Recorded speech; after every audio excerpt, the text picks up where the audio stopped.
Bon, dis-moi Julien, il y a un moment donné, il faut que tu me dises où on va parce que tu m'as dit Romain, rends-toi dispo, tout ça. Ok, mais là tu me fais peur, on est sur l'autoroute. Qu'est-ce qu'on fait? On va visiter un truc? Alors non, on va pas visiter quelque chose, mais c'est vrai que je veux te faire la surprise. J'ai eu une très bonne nouvelle suite à la vidéo qu'on a faite chez toi, la recette IMO. Donc on a été invité par le restaurant Le Charlemagne. Excellent. Qui est un des très bons et meilleurs restaurants de cette région-là, à Pernan-Vergelès. Voilà, pour avoir un vrai cours de cuisine par un vrai chef cuisinier. On n'est pas non plus à l'abri de lui donner quand même quelques conseils. Quand même, parce qu'on aime bien. Parce qu'on aime bien un peu, voilà. Et en plus, je trouve ça hyper raccord avec ce qu'on vient de faire comme buzz chez toi. Énormément de points communs entre l'IMO et la cuisine. Il faut des bons outils. La cuisine, les outils, on les connaît. En immobilier, un bon visuel, des bons supports. Il te faut des bons produits. C'est ça. Il faut un bon cuisinier, c'est la même chose. Un bon négociateur, qui soit bien formé, qui soit au fait du marché. Un vrai savoir-faire. Exactement. De la technique, du savoir-faire, moi ça me plaît bien tout ça. Ça te va? En plus, on va se régaler, non? Ouais. Ah, trop bien, allez, c'est parti. Allez, go. Allez, on met la musique à fond. C'est parti. C'est quand même énorme, je trouve, quand même, être invité par le Charlemagne. Et nous, le train Guimau, on rappelle, on est invité. On va leur donner 2-3 conseils. Oui, on va leur permettre de se perfectionner un petit peu. C'est ça. Qu'ils soient encore meilleurs. Encore mieux. Ils sont pas à l'abri. Ils sont pas à l'abri de ça.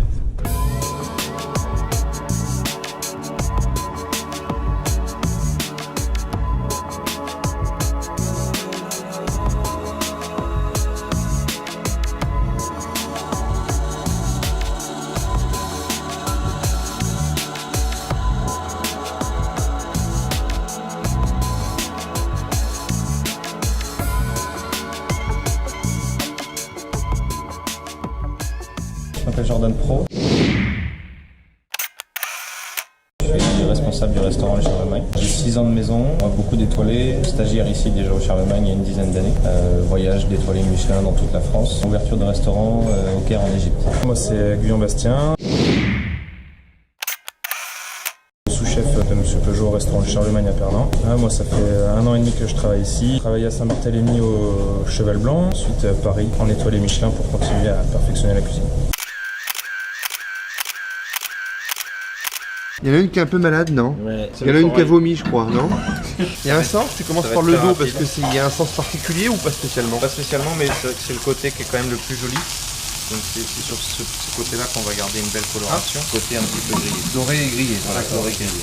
Donc là, elles sont vraiment juste nacrées. Au préalable, on a préparé une huile de framboise. Et donc là, on l'a mélangée à l'huile de pépins de raisin. C'est une huile en fait qui n'a aucun goût, complètement neutre. Que nous, on va la faire sous une texture complètement différente. On a des produits comme le soja par exemple. Le soja. Non, le soja, tu voulais dire. Non. Soja, non. Tu t'es trompé là. Ok, d'accord, je recommence. On a le malto sec. Ouais, le malt sec. C'est une farine de tapioca en fait. On revient d'Égypte, je le faisais passer dans les soutes, c'était un peu compliqué.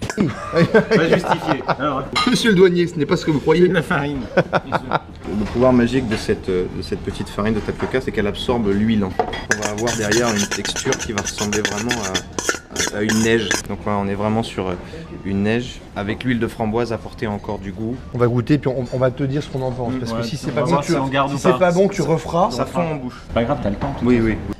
Ah oui, incroyable. Fond sur la langue. Ouais, mais encore plus dissous, tu vois. C'est comme tu manges du nuage. En fait, c'est un nuage. Incroyable.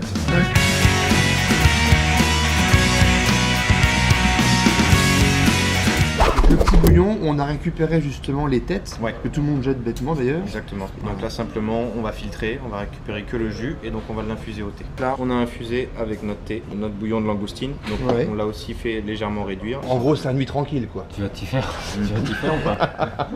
Donc là on dispose gentiment nos tranches de foie gras. C'est déjà la belle tranche déjà, hein. C'est la tranchonnette. Hein. Ouais. Et donc là on va les laisser 2-3 minutes D'accord. gentiment infuser Juste pour avec qu'ils le thé. infusent avec le thé. Tu vois là on est sur la couleur naturelle du foie gras, là on est sur la couleur qui vient d'infuser. Donc Julien, on t'écoute. Je vous montre. Allez, Alors, qu'est-ce qu'on fait? La prochaine étape.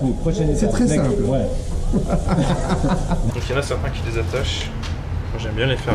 Ah ouais. Et là, on est vraiment à feu doux, on a un léger bouillon. 3 minutes, hop, ça pousse. Parce que si on les cuit plus, bah, du coup on va faire le croquant, Ouais. mais aussi on va faire le vert. Là Jordan est en train de nous préparer ce qu'on appelle une glaçante. Le choc thermique, ça va permettre de fixer la couleur.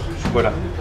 Et on retient bien quand même, hein. Pour un choc thermique. Un peu comme nous on fait avec nos offres dès que c'est un peu trop bas et on y va. Choc thermique, la choc glaçante. thermique. Jean monsieur, j'ai une glaçante pour vous. Moins 40 000. Voilà. Le fait qu'il y ait des jaunes d'œufs, du sucre dedans, là, ça va caraméliser. Ah. Ça va apporter le côté grillé qu'on a en rapport avec le thé.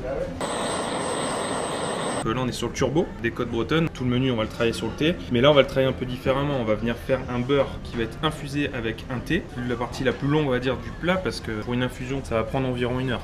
Mais dessus, on va porter la touche japonaise qu'on utilise beaucoup ici. C'est le Dengaku. Ah bah oui, Forcément, tu en parlais ce matin dans la voiture. Bon, là, on va être vraiment sur les cuisines à l'ancienne, la cuisine généreuse. Parce qu'on vient déjà les points. Ouais. Donc ça, voilà, c'est vraiment notre thé. Et T'es obligé de le faire comme ça régulièrement aussi souvent? on pourrait le faire 2-3 fois, mais Plus tu le fais, plus ça infuse. voilà, plus ça. En fait, Romain, c'est un peu comme un immobilier en fait. Il faut des bons produits, Organisation, méthode, rigueur et s'adapter en fait à ce que veut le client. Toujours dans la légèreté, la subtilité, la finesse. comme nous. Carrément.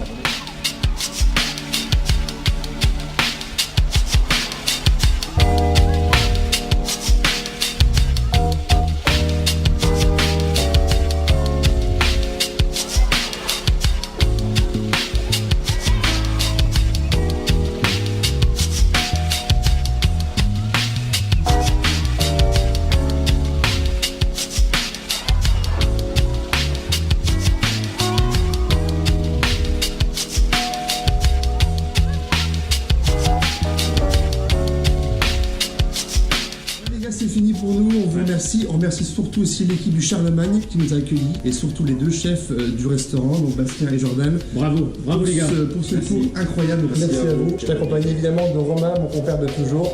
Et on vous dit à très bientôt pour la suite de nos aventures. Salut les amis, À bientôt. On fait un fromage infusé au thé et après sur les autres fromages, on va avoir en ce moment, on a compté 48 mois. Avec des cristaux de sel dedans. dedans. Ça, Ah ouais. Sur tes mecs, on goûte ça. Ouais. On peut en faire une petite tranchette dans le coin. Non. Toi, quand tu rentres chez toi en week-end, tu tapes dans le cuisinier. On se demande toujours qu'est-ce qu'un cuisinier se fait pour lui-même quand il rentre chez lui. Il passe par le frigo en partant. Ouais, voilà, tu fais le plein d'ici ou. Non, bien sûr que non.